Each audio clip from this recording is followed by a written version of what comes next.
Want to know how to not get screwed at a dealership?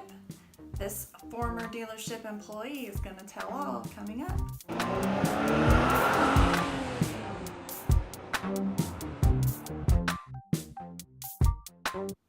Hello, this is Crystal here, the Car Queen. Today I'm going to be talking to you about how to get a great deal at a dealership. You might be wondering how I know this, and I have a couple of reasons. First of all, when I bought my car back in 2013, I got a terrible deal.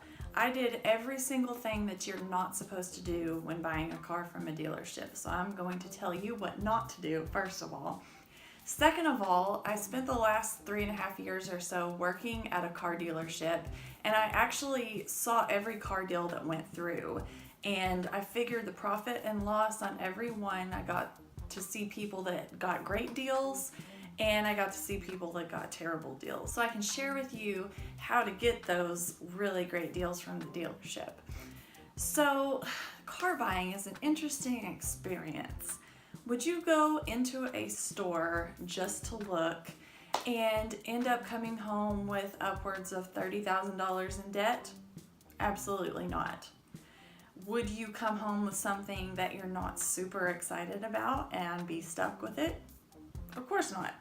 But that happens all the time in car buying, and it's really sad because a car is something that you're going to be paying for several years, and you don't want to get stuck in something that you've paid too much for, financed for too long, or something you just generally don't like very much. So I'm going to give you 3 tips today on how to avoid that situation so you can win when it comes to the dealership. Number 1.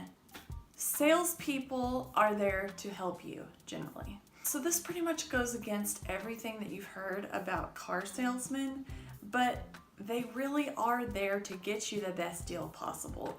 The guys that I worked with at the dealership would do just about anything for their customers.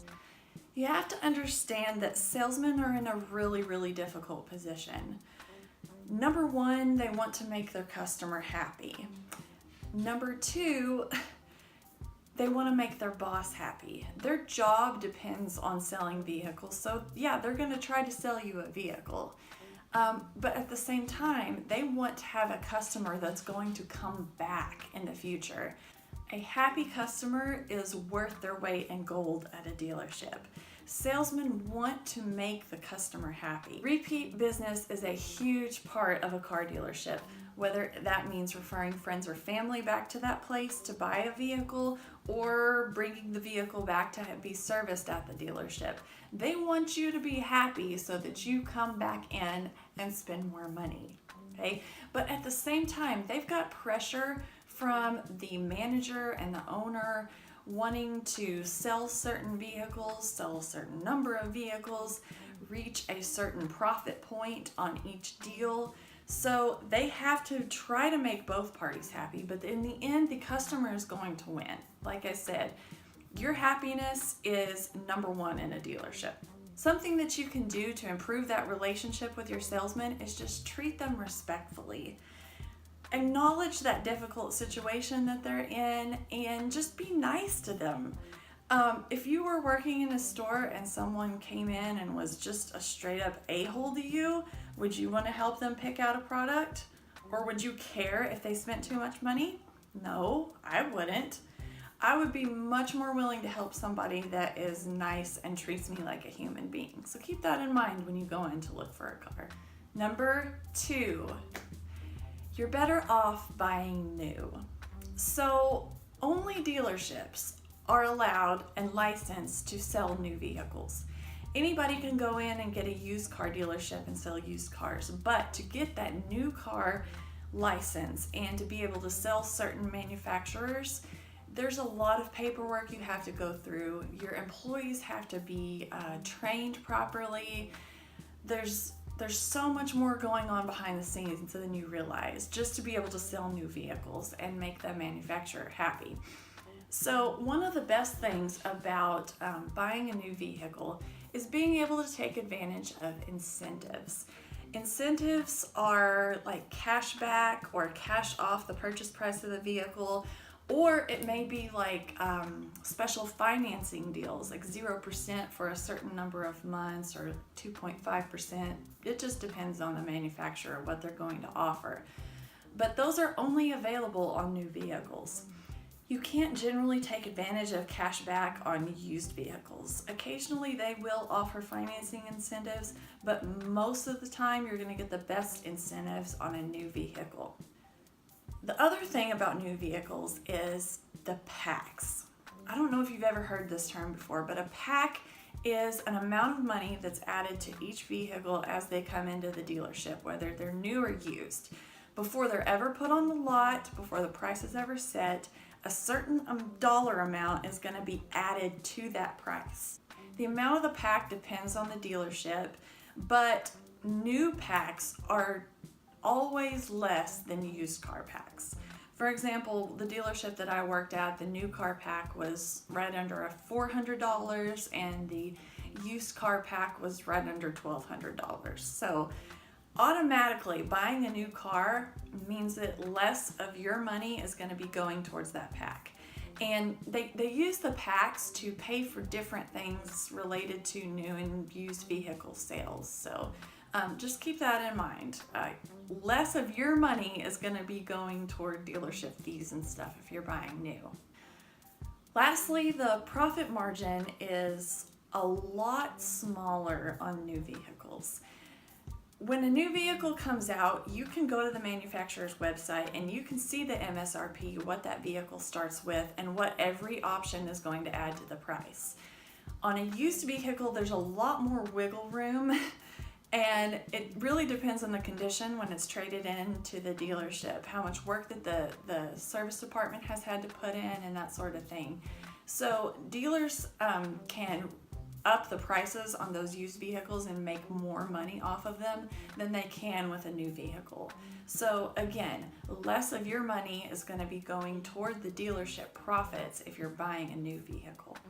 Lastly, and most importantly, do your research before you ever set foot in the dealership.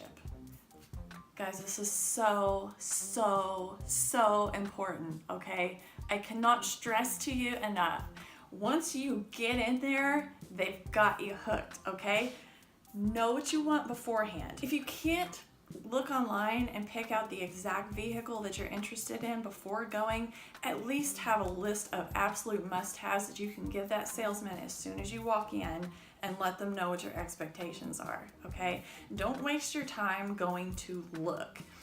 Know what you want beforehand so they can't do the bait and switch thing where you go in to look at a certain vehicle, find out it's not available, or maybe you don't like it, and then they swap you into something else that's similar, okay? That's a common thing that's done at dealerships. If they don't have exactly what you're looking for, they'll be like, well, can I show you this? This is a similar vehicle. This may not be the exact color or may not be the exact trim level that you want, but it's similar, and you end up going and looking at it and driving it, and you don't want to waste your time. You're like, yeah, this is close enough, so I'll go ahead and buy this car for $40,000 today and pay on it in the next 5 years. No, don't do that, okay? Make sure that they have exactly what you want before you sign anything. Also, you need to know your financial situation before you go in. You need to know your credit score, if it's good, bad, in between, whatever.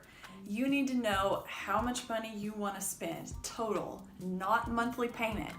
Don't go there, okay? Because they're going to ask you, what do you want your monthly payment to be? How much a month do you want to spend? Don't fall for that trap. It's really easy to up the price of that vehicle or put a lot of add-ons as long as they keep your monthly payment what you're looking for, okay?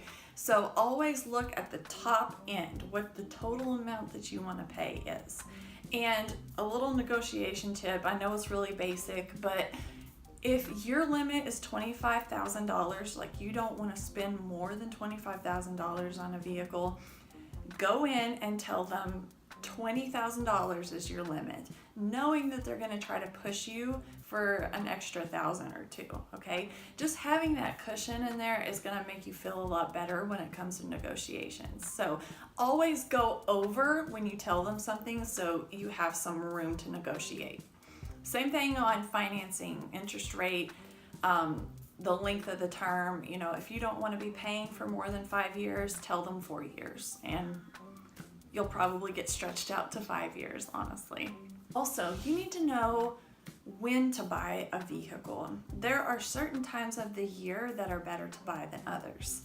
The summertime generally offers the best incentive programs. However, summertime is also when most vehicle sales happen. Those are generally a dealership's best months.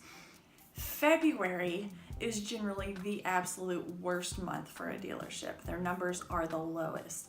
So if you can, buying in February is going to give you a lot more negotiation power because they're going to be wanting to try to boost those numbers up during the low months. If you can't wait until it's February to buy a vehicle, at least wait until the last few days of the month. Salespeople and the managers are going to be wanting to hit those sales goals for the month and up their new car and used car sales. So if you can get in the last few days, they're probably going to be a lot more willing to make a deal with you than they would be on the first of the month. So keep that in mind as well. So, getting a great deal is really not that hard. Bottom line is, be nice to the salesman, buy new from a dealership. If you're going to buy from a dealership, buy new. And also, do your research. Do your research. Know what you want. Do not go into the dealership until you know what you want, until you know how much you want to spend, for how long, all of that. Be prepared, okay? And you will be a much more confident and calm, collected buyer. You don't want to be completely stressed out. You want to make it fun. It's fun to buy a new car. It's awesome. You get to show off your new car to all your friends and family. You don't want to be stressed out and have buyer's remorse, so make it a fun process, okay? Give me a like if you thought this video was helpful. Comment down below if there's anything else that you would like to add to this, or questions, or if you have any suggestions for upcoming videos. Give me a shout out. I want to hear from you. I will be posting hopefully every week all throughout the summer. I'm going to go to a lot of different dealerships and see if I can get some cars to drive so you guys can see them. If you have any suggestions on cars that you would like to see, let me know and I will do my best to get a hold of one, okay? If you want a written out detailed article featuring everything that I talked about today, make sure you go to my website, www.thecarqueen, that's KWEEN.com. I've got the link to it below, so just check out the description. Also, you should follow me on Instagram, for real. Like, that's where I put everything, all the pictures that I take at the different car events that I go to, links to videos, just random pictures or thoughts that I have. So make sure that you follow me on Instagram at the Car Queen, KWEEN. I'm also on Twitter and Facebook at the same name, so you can look me up there, but it's pretty much just a repeat of what I put on Instagram. So sounds like my son is awake from his nap, so I guess that's going to be all for today. I will see you guys later. Bye.